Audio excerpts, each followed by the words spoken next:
Amasezerano ya Repubulika ya Demokarasi ya Kongo n'u Rwanda si inyandiko gusa, ahubwo ni icyizere cy'amahoro. Aya ni amwe mu magambo Perezida Tshisekedi yavuze ubwo bari mu munsi mukuru w'ubwigenge mu gihugu cyabo. Muhawe ikaze. Muri iki kiganiro turibanda cyane ku magambo akomeye Perezida wa Repubulika ya Demokarasi ya Kongo yavuze ubwo barimo bizihiza umunsi mukuru w'ubwigenge kuri tariki nyine ya 30 z'ukwa gatandatu 2025. Mu ijambo ry'isabukuru y'imyaka 65 y'ubwigenge bwa Repubulika ya Demokarasi ya Kongo, Perezida Felix Tshisekedi yavuze ko ibirori by'uyu munsi bifite impamvu idasanzwe kuko bihuriranye n'amasezerano y'amahoro y'amateka aherutse gusinywa hagati y'igihugu cye n'u Rwanda i Washington muri Amerika.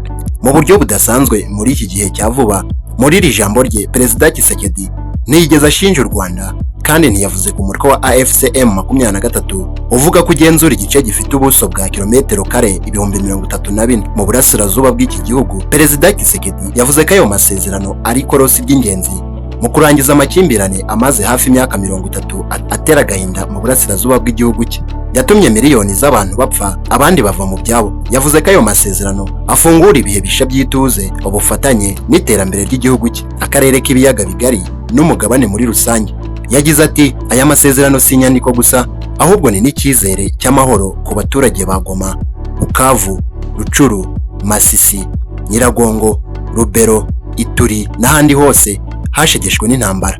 Perezida Tshisekedi yashimiye Leta Zunze Ubumwe za Amerika na Perezida Donald Trump by'umwihariko. Yashimiye kandi Leta ya Qatar na Emir wayo Sheikh Tamim bin Hamad Al Thani ku bwunzi bwabo bw'ibanga bwafashije guhuza impande no gufungura ibiganiro by'ukuri hagati y'igihugu cye n'u Rwanda. Perezida Tshisekedi wigeze kurahira ko leta ye itazigera iganira na AFCM 23 akiri perezida.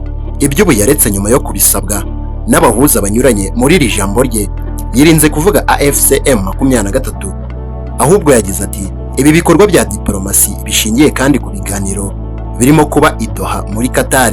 Intego yacu ikomeje kuba gusubizaho ubutegetsi bwuzuye bwa leta ku butaka bwose bw'igihugu no gukora ku kugarura amahoro arambye kandi asangiwe mu karere kose. Ibiganiro byaberaga hagati y'intumwa za leta ya Kinshasa n'iz'umutwe wa AFCM 23 i Doha kuva mu ntangiriro z'uku kwezi byabaye bihagaze nyuma y'uko Qatar ihaye impande zombi inyandiko y'ibanze y'amasezerano y'amahoro, igasaba intumwa zari i Doha kujya kuvugana n'abakuru bazo kuri iyo nyandiko mbere y'uko zongera kugaruka mu biganiro. Mu ijambo rye Perezida Tshisekedi yavuze ko bazakomeza gusaba ko ubutabera buhabwa abagizweho ingaruka n'intambara mu burasirazuba bwa Repubulika ya Demokarasi ya Kongo kandi ko n'abakoze ubwicanyi bazaryoza ibyo bakoze. Perezida Tshisekedi yavuze ko ibibazo igihugu akuriye gifite bitarangirira ku mutekano gusa. Yavuze kandi imiturire y'akajagari mu mijyi, kubura ikinyabupfura n'umubyigano ukabije w'imodoka i Kinshasa bituma ubuzima bugora miliyoni z'abaturage. Yavuze ku ngaruka z'imyuzure iheruka gusenya byinshi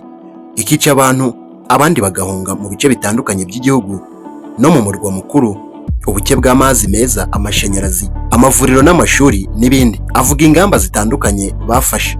Yongeraho ko leta igiye gusinya amasezerano atarabayeho mbere na Leta Zunze Ubumwe za Amerika mu bucukuzi bw'amabuye y'agaciro azatanga imirimo ibihumbi byinshi nk'uko abivuga. Yatangiye agira ati, azaba agizwe no gutunganya no kongerera agaciro amabuye arimo umuringa, copper, cuivre, cobalt na lithium. Abatavuga rumwe n'ubutegetsi bwe bavuga ko hari byinshi bidasobanutse muri ayo masezerano avuga ko leta ya Kinshasa ishobora kugirana na Amerika, ndetse bamwe bumvikanye bavuga ko ari ukugurisha umutungo kamere w'igihugu mu nyungu z'abategetsi ubwabo.